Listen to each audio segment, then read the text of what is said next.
میں گفتگو ہوئی۔ اب آج اسی ضمن میں چونکہ ایک مسئلہ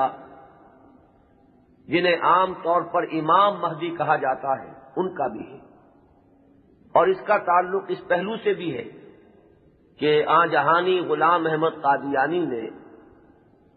جہاں مسیح موعود ہونے کا دعویٰ کیا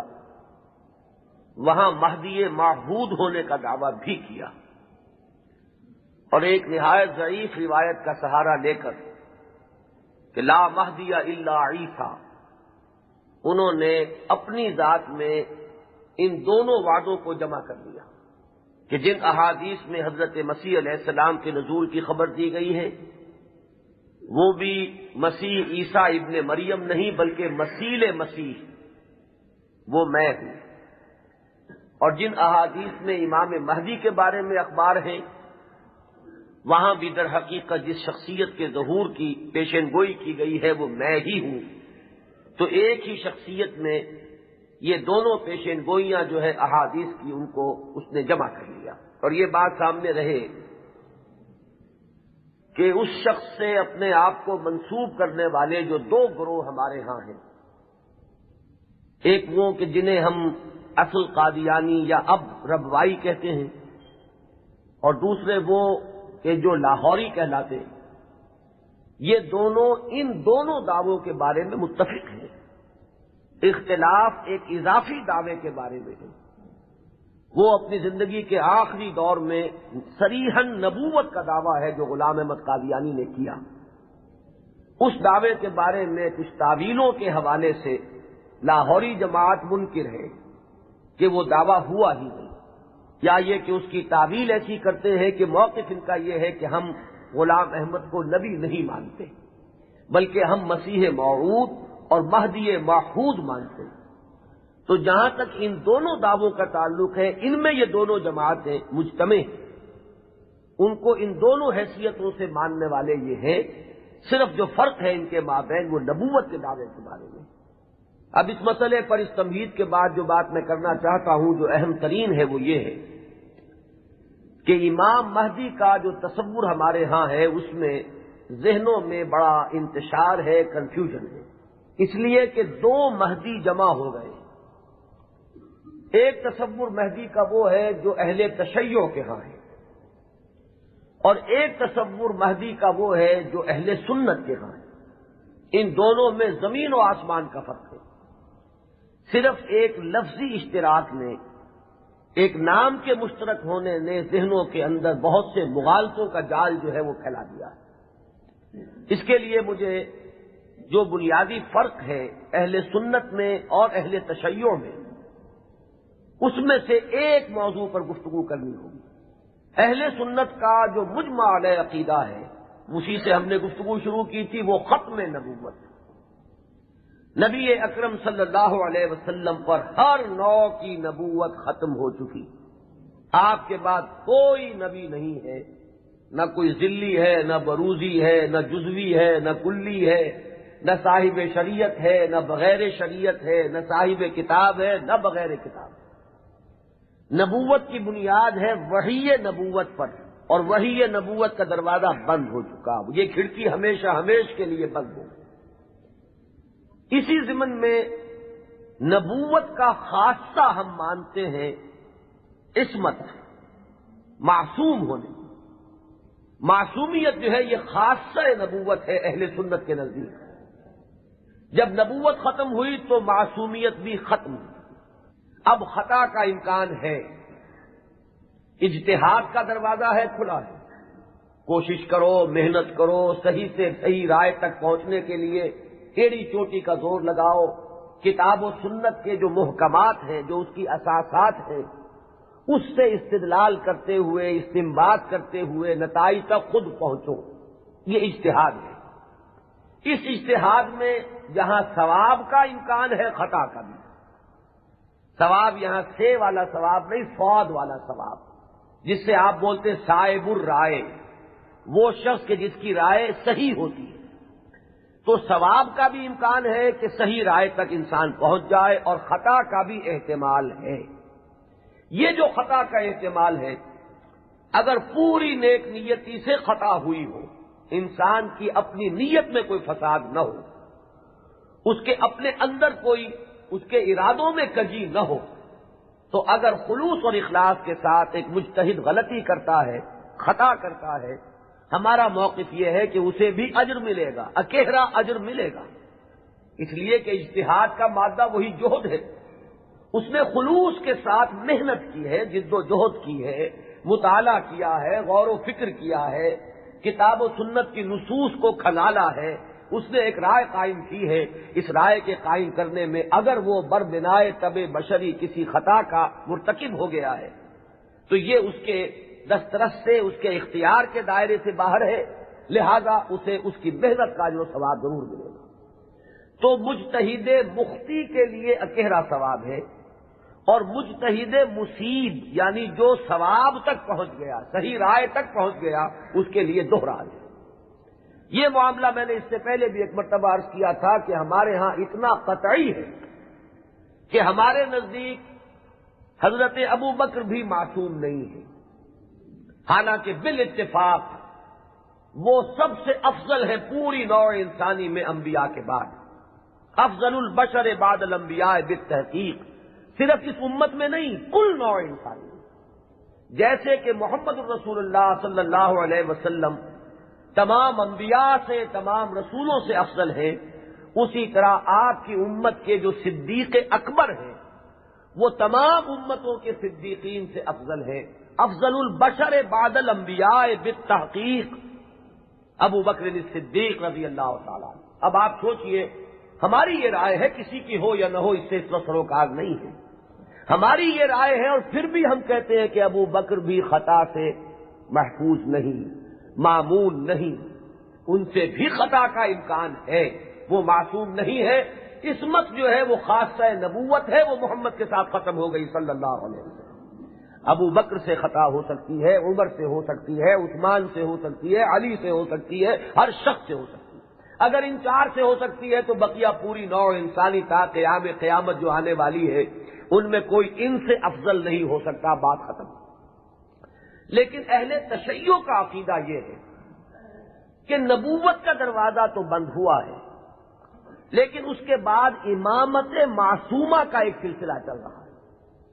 اور یہ امامت معصومہ اہل بیت میں ہے۔ نبی اکرم صلی اللہ علیہ وسلم کی جو اولاد حضرت فاطمہ رضی اللہ تعالی عنہا سے چلی ہے، یہ اس میں امامت معصومہ کا ایک سلسلہ ہے کہ جو چل رہا ہے۔ تو آپ اچھی طرح جان لیجئے کہ ہمارے نقطۂ نگاہ سے تو وہ بھی ایک جزوی نبوت ہو گئی، جہاں خاصہ عصمت آ گیا، نبوت کا ایک جز آ گیا، تو ہمارے اور ان کے درمیان جو سب سے اہم اختلاف ہے یہ کہ صحابہ میں افضل کون ہے، یہ معاملہ تو کچھ لوگوں کے اپنے ذوق کا بھی ہو سکتا ہے، مزاج اور استاد کا بھی ہو سکتا ہے۔ ظاہر بات ہے کہ پسند ناپسند پر تو انسان کو اختیار بھی نہیں ہو سکتا۔ میں نے کئی مرتبہ عرض کیا کہ ایک ہی پودا ہے گلاب کا، اس پر پھول کھلے ہوئے ہیں، آپ کو کوئی ایک پھول زیادہ پسند آیا، آپ نے اس کو لے لیا، اور آپ بتا بھی نہیں سکیں گے کہ اس میں آخر سبب کیا ہے، آپ نے دوسرے پھولوں کو چھوڑ کر اسے کیوں منتخب کیا۔ تو یہ معاملہ اتنا بنیادی نہیں ہے، اگرچہ ہمارے نزدیک صحابہ کرام میں افضلیت کا ایک پیٹرن ہے اور وہ معین ہے کہ پوری امت میں افضل ترین 4 خلفاء ہیں، اور ان میں ترتیب فضیلت جو ہے وہ ترتیب خلافت کے مطابق ہے۔ ابو بکر ہیں، عمر ہیں، عثمان ہیں، پھر علی۔ ان کے بعد وہ 6 ہیں عشرہ مبشرہ میں سے، ان کے بعد اصحاب بدر ہیں، ان کے بعد اصحاب شجرہ ہیں، ان کے بعد تمام صحابہ ہیں، اور ان کے بعد پھر اب سلسلہ جو ہے وہ چلتا جائے گا، آگے بات میرٹ پر ہوگی، شخصی میرٹ پر۔ لیکن یہاں جو ہے معاملہ شخصی میرٹ کا نہیں ہے، یہاں تو معاملہ جو ہے معین ہے کہ یہ سیڑھیاں ہیں۔ تو یہ ہے ہمارا ایک موقف، لیکن میں پھر بھی عرض کروں گا کہ اس کو میں کوئی اہم عقیدے کی بات نہیں کہتا، یہ ایک ذوق کا معاملہ بھی ہو سکتا ہے۔ یہاں تک کہ امام الہند حضرت شاہ ولی اللہ دہلوی رحمۃ اللہ علیہ نے ایک بڑی عجیب بات لکھی، وہ یہ لکھتے ہیں کہ اگر میری طبیعت کو اس کے آزاد رجحان پر چھوڑ دیا جائے تو وہ فضیلت علی کی طرف زیادہ مائل ہے۔ کتنی سچی بات کہی ہے کہ میرے ذاتی رجحان کو، میری طبیعت کو، ایک ہے میرا ذوق اگر اسے آزاد چھوڑ دیا جائے تو وہ کچھ فضیلت علی کی طرف زیادہ اس کا رجحان ہے، وہ زیادہ قائل ہے، لیکن مجھے حکم ہوا ہے کہ میں فضیلت کا اقرار کروں ابو بکر اور عمر اور عثمان کی۔ اب یہ ہے مقام، یہ جامعیت ہے، یہ توازن ہے۔ لہذا میں عرض کروں گا کہ اس مسئلے کو میں پھر بھی ثانوی کہوں گا، دوسرے درجے میں، لیکن یہ جو بنیادی بات ہے یہ بہت بڑا اختلاف ہے، اور ہمارے اعتبار سے تو در حقیقت یہ ایک جزوی نبوت ہے کہ جس کے قائل ہیں ہمارے یہ بھائی جو اپنے آپ کو اہل تشیع کہتے ہیں۔ بہرحال ان کا بھی آگے سلسلہ، یہ عام معلومات کے لیے بھی بات ہے کہ ذہنوں میں رہنی چاہیے ہمیں، اکثر و بیشتر بڑی بنیادی باتیں بھی اپنی تاریخ کی معلوم نہیں۔ ہم چونکہ سنی ہیں، سنیوں کے اختلافات تو ہم خوب جانتے ہیں، لیکن یہ کہ اہل تشیع میں اختلاف آگے کیا ہوئے ہیں اکثر و بیشتر ہمارے علم میں نہیں ہے۔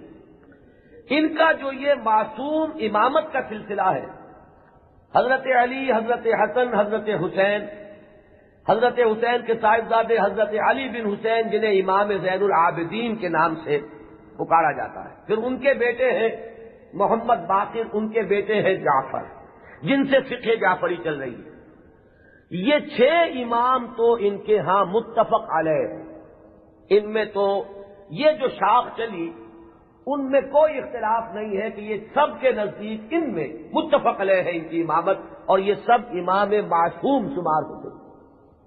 لیکن 7ویں امام پر آ کر ان کے ہاں ایک تقسیم ہو گئی۔ بڑے بیٹے اسماعیل تھے تو ان سے ان کے ماننے والے اسماعیلی کہلائے۔ اختلاف ہوا کہ اب امامت جو ہے حضرت جعفر صادق کی اولاد میں سے کس کی طرح منتقل ہوئی، اختلاف ہو گیا۔ بڑے بیٹے کے ماننے والے یہ کہلائے اسماعیلی، اور چھوٹے بیٹے سے جو چلا وہ پھر مسئلہ وہی چل رہا ہے۔ ان کے پھر مزید 6 امام ہیں، جن میں سے 11ویں امام جو ہے ان کے بارے میں ایک تو تاریخ کی روایت یہ ہے کہ وہ لا ولد فوت ہو گئے، اور ایک روایت جو اہل تشیع کے ہاں ہے وہ یہ ہے کہ ایک بچہ ان کے ہاں ہوا تھا جس کو انہوں نے اخفاء سے کہیں بھیج دیا باہر، اندیشہ یہ تھا کہ حکومت وقت اس کو قتل نہ کرا دے۔ وہ ہے ان کے تصور میں امام مہدی، وہ جن کو بچا لیا گیا تھا وہ کہیں کسی غار میں روپوش ہیں، اور وہیں ہیں، آخری زمانے کے قریب ان کا ظہور ہوگا، وہ زندہ ہیں، غار میں موجود ہیں، ان کا ظہور ہوگا، وہ امام المہدی ہیں، اور ان کے آنے کے بعد پھر یہ مسلک بھی ظاہر بات ہے کہ اسلام ان کے نزدیک تو وہی ہے جسے وہ اسلام کہہ رہے ہیں، یعنی شیعیت جسے ہم کہتے ہیں، اس مسلک کی بھی فتح ہوگی، اور یہی اسلام جو ہے پھر پوری دنیا کے اوپر چھا جائے گا۔ انہیں قائم آل محمد بھی ان کے ہاں کہا جاتا ہے۔ تو یہ ہے تصور امامت کا اور امام مہدی کا شیعہ حضرات کے، کیونکہ درمیان میں نے بات آپ کو ایک بتائی تھی کہ 7ویں امام پر آ کر اختلاف ہوا ہے، تو جو بڑے بیٹے اسماعیل سے جو سلسلہ چلا وہ بھی کچھ عرصے کے بعد 2 حصوں میں تقسیم ہو گیا۔ ان میں سے ایک حصہ ابھی چل رہا ہے کہ وہ امامت نسلاً بعد نسل چلی آ رہی ہے، وہ تو ہمارے ہاں کے یہ اسماعیلی ہیں۔ یہ اسماعیلی اس وقت جو ان کے امام ہیں، آغا خان تھے، آغا خان کے پوتے اب ان کے امام ہیں، اب کریم آغا خان، یہ ان کے نزدیک امام معصوم ہیں، ان سے کسی خطا کا امکان ہی نہیں۔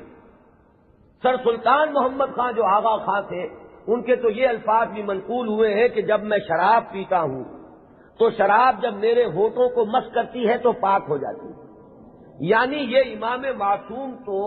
وہ شے ہے کہ جس سے کوئی ناپاک چیز چھوئے گی تو پاک ہو جائے گی، جیسے وہ تصور ہے کہ ایک چیز، ایک پتھر کوئی ایسا بھی ہے کہ جس کو وہ چھو لے وہ سونا بن جاتا ہے، تو اسی طریقے سے یہ امامت معصومہ کیا ہے اس کا آپ تصور کیجئے۔ تو جو ایگزیکٹ لائن ہے امامت کی وہ تو در حقیقت ان کے ہاں ہے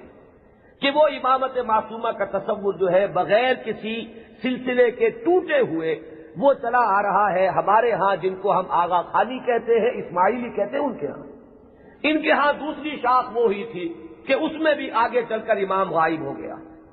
وہ دوسرا امام ہے غائب۔ تو ایک امام غائب تو وہ ہے جنہیں امام المہدی کہا جاتا ہے، وہ ہمارے ہاں کے جو عام شیعہ حضرات ہیں جنہیں اثنا عشری شیعہ کہتے ہیں، یعنی 12 اماموں کے ماننے والے۔ ایک وہ جو شاخ اوپر والی ہے اس کو شش امامیہ کہتے ہیں، یعنی 6 اماموں تک تو متحد آئے، اس کے بعد 6 کے بعد 7ویں امام پر ایک شاخ نکل گئی، تو وہ شش امامیہ کہلاتے ان کے نزدیک، اور خود کو یہ کہتے اثنا عشری۔ لہذا کسی بھی شیعہ دوست سے اگر بات ہو، آپ شیعہ کہیں گے تو وہ کچھ برا مانے گا، چپ رہے، آپ سے احتجاج نہ کرے تو بات اور ہوگی، لیکن یہ کہ اگر آپ ان سے مہذب انداز میں سوال کرنا چاہیں تو آپ کا سوال یہ ہونا چاہیے کہ کیا آپ اثنا عشری ہیں؟ یہ لفظ وہ ہے جو خود اپنے لیے اختیار کرتے ہیں۔ لہذا وہ 12 اماموں والا سلسلہ کے 6 متفق علیہ، 5 بعد میں، اور جو 12ویں امام ہیں ان کے، وہ عہد طفولیت ہی میں کہیں ان کو بھیج دیا گیا، کہیں حفاظت کے ساتھ، اور وہ کسی غار میں ابھی ہے اور وہ وہیں سے ظہور کریں گے۔ لہذا یہ جو اصل شیعت ہے ان کا امام غائب ہے، اور یہ اس کے انتظار میں ہے کہ وہ آئیں۔ ایک حالت منتظرہ جو ہے اس شیعت پر یہ چلی آ رہی ہے۔ اس میں یہ بھی بتا دوں، یہ بھی دلچسپی کی بات ہے کہ حال ہی میں ایک بہت بڑا انقلابی قدم اٹھایا ہے خمینی نے یہ فلسفہ پیش کیا اور اس کو قبول حاصل ہو گیا ایران میں کہ یہ جو ہم امام منتظر کے انتظار میں رہیں گے اور کچھ نہیں کریں گے، تو یہ تو بہت غلط معاملہ ہے کہ آنے والا ہی آئے گا تو کچھ ہوگا، ہم تو کچھ کر نہیں سکتے۔ اس نے تو ہمارے اوپر تعطل طاری کر دیا ہے، ہم لوگ جو ہے بالکل ظالموں کے لیے اور غلط کار لوگوں کے لیے نرم چارہ بن گئے ہیں، جیسے چاہے وہ کریں، ہم تو ہاتھ نہیں پکڑ سکتے، اس لیے کہ ہم تو منتظر ہیں کہ کوئی آنے والا آئے گا تو صورت بدلے گی۔ تو انہوں نے فلسفہ پیش کیا کہ جب تک وہ امام غائب ظاہر نہیں ہوتے، نائب امام کی حیثیت سے کوئی شخص وہ تمام اختیارات ہاتھ میں لے سکتا ہے جو اصل میں امام کے۔ لہذا امام خمینی جو ہے اس وقت نائب امام ہے،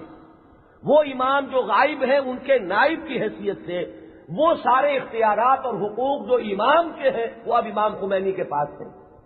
اور اپنے کانسٹیٹیوشن میں انہوں نے اس کو ایک خاص اصطلاح دی ہے، یہ ہے ولایت فقیہ،